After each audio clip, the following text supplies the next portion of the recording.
Welcome back to another episode of Starting Out, a podcast where we share our stories of starting out in this great big world. We talk about our highlights, trials and tribulations, and lessons we've learned along the way. So, as you are starting your journey, we hope you can learn from us. So, Cor, what's the topic for today? The topic for today is going to be a very, very fun one. It's going to be the 4 hidden truths of being in a group project that nobody tells you about. We're gonna try to be a little bit of a, not turn into this whole ranting situation. We'll tell you some good stories and then we'll try to make it into a positive of like, if you're in a group project setting, what you should look out for essentially. Exactly. And it's going to be very fun because we're going to be giving you real stories that happened to us throughout universities, which we're not sugarcoating it. We're saying it as it is, and it very much happened. So we hope you enjoy this one. Yes. Okay, so let's start with the first one. So in university, everybody comes from all walks of life. And let's just say going to university for school. So our first truth is not everyone is committed at the same level. Like as in, not everyone is going to put the same effort in as everybody else. Yeah. And oh my goodness, this has caused so many issues.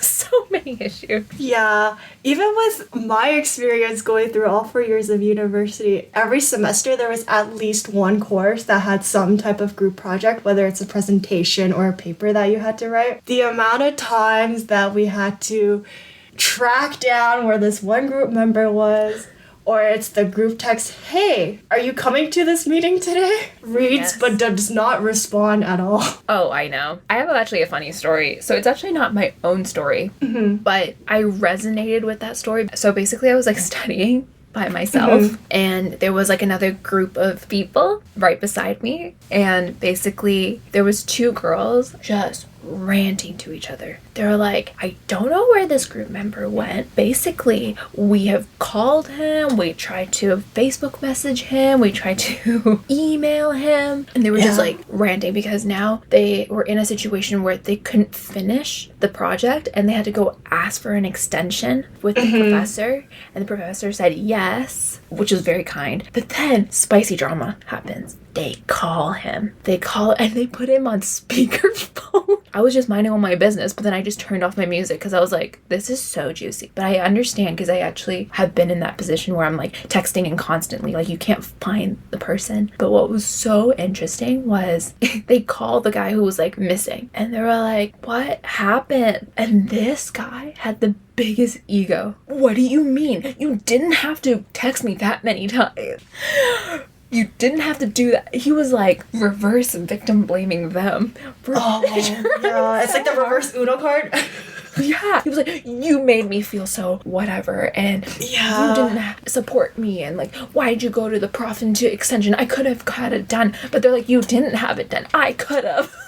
Oh my goodness. Did he have an excuse even, or he was just like literally just 180 and just blamed it back on them? I think I listened to them, basically tried to be like, no, you didn't respond, and you also didn't tell me when were you going to be done, and then also you just never said like, I can't do it, so can you do it, right? The deadline was so clear. And then he basically just went on for like freaking 20 minutes on this. This is all on speakerphone too. So I was like, this is so juicy. And then he was like, I'll get it done by X amount of date. And I was like, was it that hard? Was it that hard to ask? Yeah. And I felt bad because as an upper year, I kind of just wanted to tell them, you really should have had a really honest conversation of like, if you're going to do the project, do it by this date. What are the best means of communication to you? If you don't do it by this certain hour, the work is going to get split up. So you don't get docked marks because it's like 10% every single day you hand it in late, right? You don't want to half-ass things, so you're waiting on this person, but when you wait too long, you actually have to half-ass it. Not everyone is as committed. I just thought that was so juicy. I was like, speakerphone in the middle of the library, bring it on. This is better than television. I could totally imagine you one headphone out and you try to like inch closer with your ear to eavesdrop on their conversation. That's so funny. But it's such a good point where it's like you have to communicate, right? You have to learn how to set deadlines, right? Set strict deadlines where you're like, okay, even though this may seem like you're hand-holding someone, but if no one in your group is going to set deadlines, you have to try to at least like become the leader and be like, okay guys, to get part A done, for example, we need to get it done by this Friday. And if it doesn't get it done by this Friday, like, is there any like 2 more days where there's more leniency, right? If you can't get your part done, honestly, just let us know. Right, if you have like... Just let the person know. Like, send a message in the group, be like, hey guys, I have this going on. Sorry I can't do this part. Can you guys please help me? Then it's like, thank you for letting us know at least. So when it's the deadline, we're not like, where the hell did this part go? Yeah. Okay, moving on. Number 2. Choose your group members wisely. So you set yourself up so you can make wiser decisions. Can you tell me a story of when you didn't choose a group member wisely? How did it happen? What happened? And then also, what is your learnings from that? Yeah. So what happened was, in this specific course, this was in 4th year, a lot of my friends were on internships already, so I didn't know a lot of people, acquaintances, or even friends that were in my class, but I did get paired up in a group of 5, I believe, with a few friends plus 2 randoms. But what happened was, oh goodness, this is like PTSD again. It's just like it happened yesterday. But what happened was we had this final presentation that we worked all semester on. And then to point number 1, where my group member did a very good job at communicating with us. He told us straight up, he was like, okay, I have a lot of anxiety when it comes to public speaking, and I get very anxious and very nervous when I have to speak in front of a class. So how I cope with that is I need to have 1 beer maximum to really get the ball moving and to get me loosened up a little. So we're like, okay, you know what? This is 4th year. You're an adult. You could take care of yourself. Thanks for letting us know, and like all the best with that. And so what happened was, on the day of the presentation, when we were supposed to do a mock run-through before our actual presentation time, he comes and he got too TT'd. He took 2 shots of tequila. And this man thought that the equivalent of 1 beer was 2 shots of tequila back to back. And then he comes in, he's like, guys, I might have taken a little too much. And so when we were doing the mock run through, he was slurring his words. He's like, so okay, everyone, thanks for coming out. We're like, it's gonna be so evident. And it was very evident where we did the actual presentation, and yet again, he was slurring his words. He was taking his sweet time, where this presentation was timed out, I believe, 14 minutes, and there were 5 of us, and he went on to talk for 5 minutes for his part, and we're like, someone's gotta cut him off. So thank goodness our next group member was like, okay, thank you so much. Anyways, moving on. Like, it was not a smooth transition at all. But the story is just very funny because, number 1, like, to our first point that we talked about, like, yeah, sure, he communicated with us, right? Like, he was being very open and honest. And, like, we can't handhold him in 4th year anymore. This guy is a full-ass adult, right? Point number 2, you gotta choose. You gotta choose your group members wisely. But yeah, this is such a funny story, and I hope none of our listeners ever have to experience something that bad. Yeah. Okay, on this podcast, we promote going to therapy and sorting out your issues with the professional.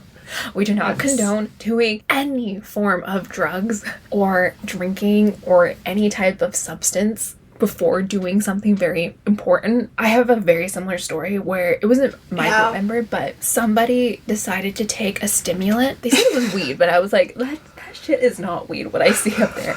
And that guy... That's too dank to be weed, for sure. Oh, I know. And opposite of what happened to you. Basically, he was going on his presentation. It looked pretty normal. And then the prof was like, you have 5 minutes. And then he went into overspeed. He stepped down the foot on the, on the pedal. I don't drive. He stepped on one pedal. One pedal? There's 2 pedals. He stepped on one of them. He stepped on one of them. And, oh my god, I have never heard someone speak so fast in my life. It was like, and I was like, what is going on? What is going on? And apparently they had scripts and he had to say everything. And I was like, oh my God, you have to learn how to summarize during your presentations. Like when you're under the influence, you can't think properly as much as you're like, I'm better when I like smoke weed or drink or take 3 shots of tequila. It's like, no, you don't do that. I think just imagine this person, the person you talked about in your group and the person that I talked about in my situation as well. Imagine they were actually in our workplace and we had to work with them before like you had to give a presentation to corporate or like before you give a presentation to your other coworkers. Like no way would you take 2 shots of tequila or take any other kind of drugs right before you have to do this. That's crazy. I know. So I think one of the biggest things is know what you're good at and like try to find other people that have other skill sets that are really great. Obviously, our examples are very extreme. I'm sure they were fine when they were like in the group and they're actually doing their own thing. Yeah, vet people. Check up on your group mates. Yeah, I think when you learn that skill in university, it's a lot easier for you to kind of like work with other types of people like from different backgrounds and everything when you're actually in the workplace. If you're having problems or if you're having like issues with your group members in university and you learn how to work with it and deal through those kind of issues, it's like, well, when you're in the workplace, and hopefully you never have to encounter those like horrible group members ever again, but if by chance you had to, it's like, okay, well, now you're like equipped with the skills to really know how to maneuver through those situations.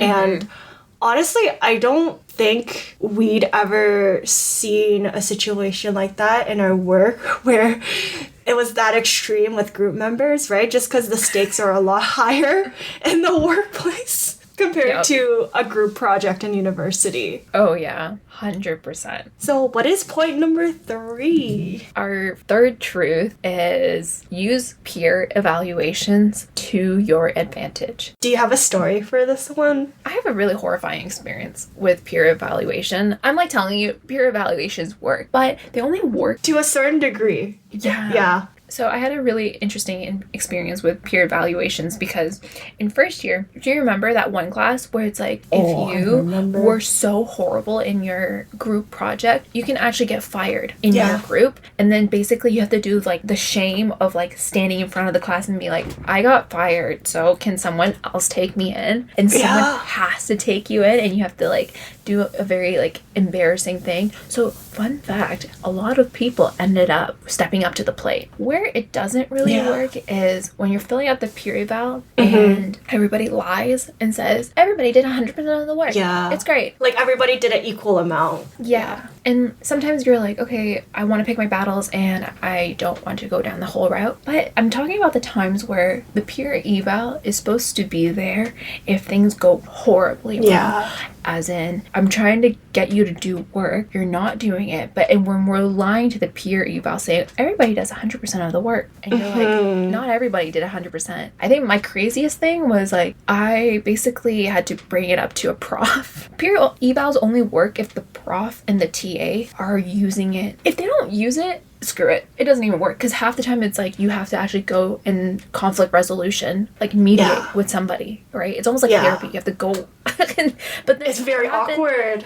It's very awkward. It's very, you didn't do the thing. Anyways, I had the situation where I went and said, okay, I have these 3 group members that are not doing anything. I don't know what to do anymore. I can't do the whole project, and then they just get all the marks. And then what happened was I went to the prof, and the prof was more nervous than us. And I was like, what are you doing, buddy? And then he was like,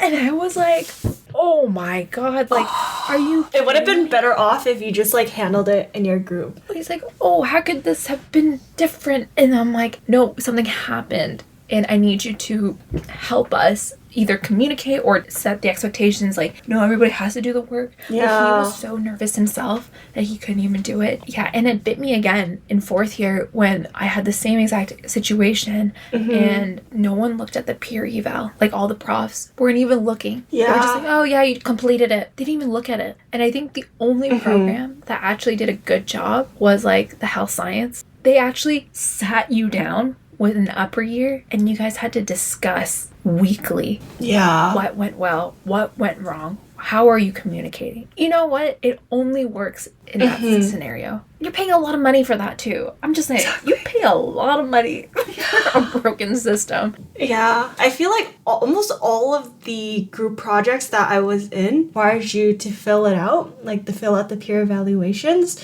But I think the thing is, the profs don't actually look at it and take that into account. Because if you just hand in the project, like, they just assume, like, okay, everything's fine. Like, they didn't come to me with, like, any problems. Like, yeah, sure, it seems like everyone's doing, like, 100%, like, equal amount of work. I think the only time, in commerce at least, that the profs would look at the peer evals is when you can't figure something out in your group, and then the conflict becomes so much bigger than your group that you actually had to go to the prof. Then that, I feel like that's when they actually take the peer eval and take that into consideration. That's the first thing. And I think the second thing is, like, you need to have majority of your group members be on the same page about how much of a percentage each individual contributed. Because if there's like 5 people in a group, for example, and let's say 4 of them are like, yeah, a lot of us did equal work, and you have this one person's like, no, I did all of the work. As a prof, it's like, who do I believe, right? Do I believe like the majority, or do I believe that one person? So it's really hard.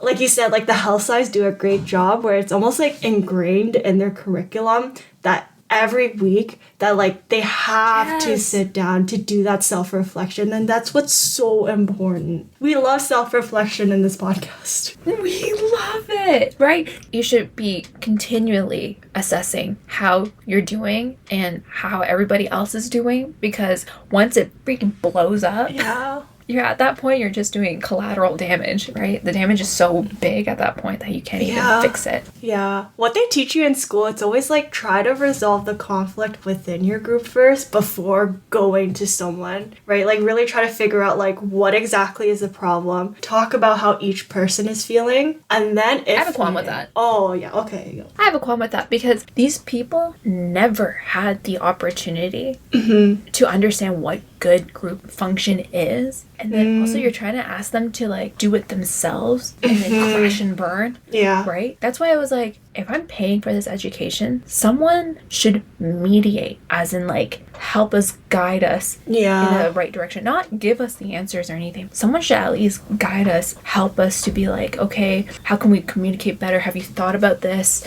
Why is it making you feel that way? Why aren't you able to like communicate in a certain way? Like, is there something holding you back? They never tell you any of that stuff. So then in the end, if you got very young adolescents who don't even know themselves, who don't know how to even do half the things, and you're putting them in a situation where they're like literally bumper cars and they're like beep, beep. Going crazy. And then you're just like, oh, figure out how to drive. Oh, no wonder it's going to be so messy. Do you think if they took the health sci self-reflection method where like you have an upper year that like comes and talks to your group, like do you think if they had that in commerce for a lot of the required courses with group work, like do you think that would be better? Oh, 100%. Because someone having the expertise of like, I've seen a lot of group settings now, and I can give you the wisdom of like, oh, someone can't do X, Y, and Z. Have you asked them if they have other commitments, right? Is there a problem with that time? Do they just feel shy that they can't say it? Is there a feeling of inadequacy of like, oh, I can't present my ideas, right? I feel like that's a lot better than having a prof like to media, because then it's like this person actually went through the process of being in the group, right? Like they were in it a year or 2 ago, right? And like they actually know how a lot of the actual group members now are feeling, and so it's more relatable that way too. Oh yeah, 100%. I feel like we're just promoting therapy within group members. I was like, someone should really come in and intervene. Right. Those are our 2 cents on peer evaluations, because I'm like, oh my god, they sometimes really just don't work. Or when they do, they're beautiful. They're actually beautiful things. Yeah. Like, it could work really well, or it could be a gong show. It depends on the situation. What is the 4th truth, Cor? The 4th truth is, it's a little more positive. Ultimately, you might find a friend that you might not have talked to before. Like, sometimes you might not know someone in your class, and then you have to be in, you know, like sometimes you could either pick your group members or sometimes they're assigned to you already. In the case if they're assigned to you, then it's like you might not know those people, but there might be a light at the end of the tunnel where you meet your bestie, or you just meet a really good friend in your program, right? And you guys become closer. Or you literally sit in a lecture hall and the prof's like, okay, pick your group. And then you turn to your left, you're like, do you want to be my friend? It's like, yeah. I think it's a really beautiful thing where you have the opportunity to meet someone that you've never met before. And that's one of the beautiful things about university is you actually have the opportunity to meet all walks of life, all different backgrounds. So when you're forced or maybe like it's by choice or by serendipity of like, oh, you just so happen to be sitting in the right spot that day, you never know if you can meet a friend or even meet an acquaintance that you can really lean on. Like so many of the people that I met in university, when I saw them in another club or like in another upper year class and stuff, there's more of like that connection and you're almost like opening up the footprint of meeting more people. Exactly. Yeah. And they might open you up to new things as well. I think I talked about this in the second podcast where I met a friend. They're like, come to a intro to debate club with me. And I was like, okay, I've never debated in my life before, but okay, sure. You know what I mean? It's like you might meet someone and they might introduce you to new experiences where like this is what university is about. I feel like it's trying out different things, not experimenting with drugs. That's not what we're saying now. No. No. Especially not right before a presentation. Never before a presentation. Yeah, that is our point number 4. So what would you say our main message would be? Yeah, I think no matter how horrendous or how beautiful the situation is, take it as a learning of what to do or what not to do. And I feel like if you reflect, let's bring it home, baby. If you reflect and understand what you want to be, knowing what you've seen, you can set yourself up to be a much better teammate in the future. Yeah. Right? Like, you know how to lead better. You know how to work with others better. You know how to ask for help. And you know what you're good at and what you're not good at. Yeah. So if you ever become your own boss, you can hire it out. Or if you're on a team, you know how to really leverage other people's skills. And I think that's one of maybe the beautiful, messy part of university is like, you get to try. Yeah. Because when you go to the old workforce, I don't think you can try it that hard. You can still try, but like, it's a little bit more, it's your livelihood. You're gonna really test the grounds that much. Yeah. When you're in university, it's like, you get to do a bunch of different things. You could be like, oh, this time I want to do this task. And then the other time I want to try this one. Because the possibilities are almost endless in university of what you can do. Because then you learn what you're good at, what you might not be good at, and what you might need to improve on. And then translating that into your actual job right after university, for example, and your actual career, it's like then you know, like, okay, like I know this is my strong suit, but I also know that I need to work on some of these skills. But it's also like the more nitty-gritty things where it's like I know how long a certain task needs to take me, and so because of that I will plan accordingly. And yeah, even in a real job, it's definitely not as fluid and the stakes are a lot higher because it's almost like you're hired to do like whatever they say is on their job description list, right, in the job posting. It's almost like very static where okay, these are the tasks that you're limited to. Like if you want to try something else, like sometimes you might not get the opportunity to, right? So that's why there's like a discrepancy there. So we recommend you to try out as many things as you can in university. And even though you might be like, oh my gosh, I have a horrible group member, I don't know how I'm going to get through this group project, just know that there's always light at the end of the tunnel, right? And you're always going to get through whatever hardship that you're facing right now. Yeah! Oh my god. We'll end it like that. You can do it. We believe in you. I hope these tips helped you, and I hope you're able to implement some of them. And if you have a question, drop us a little email. We would love to know if you have any stories. Oh, we love a good story. Oh, yeah. If you have a good story, let us know. And we're going to keep telling you stories, so subscribe, and we'll see you on the next one. Bye! Bye!